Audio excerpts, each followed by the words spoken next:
শিক্ষামন্ত্রী আমার কয়েকটা প্রস্তাব একটু শুনবেন। সব ফেল করে করুন, সব ফেল করলো সমস্যা নেই। সিসি ক্যামেরা ওনারাই বন্ধ করে রাখবে, ওনারাই নকল সরবরাহ করবে। আমি সস্তা জনপ্রিয়তা নেওয়ার জন্য আসিনি। আপনি আজকে গিয়ে সার্কুলার জারি করবেন, আপনাকে প্রথমে সিদ্ধান্ত নিতে হবে জিপিএ বন্ধ করে দিতে হবে। আপনি যেভাবে পাস করেছি আপনি আবার ওই ফরম্যাটে ফিরে দেন।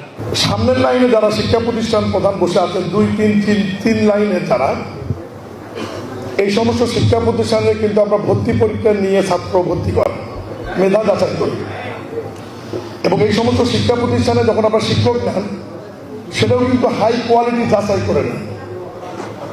আমি এই কথাটা এই কারণে বলছি, আমি কিন্তু পুষ্টিহীন একটা ছাত্র, অনগ্রসর পরিবারের ছাত্র। আমি গ্রামে পড়াশোনা করেছি। তো পিছনের দিকে যারা বসে আছেন, এই সমস্ত স্কুল কলেজ মাদ্রাসাগুলোতে কিন্তু পুষ্টিহীন ছাত্ররা বেশি পড়ে, অনগ্রসর পরিবারের সন্তানরা বেশি পড়ে।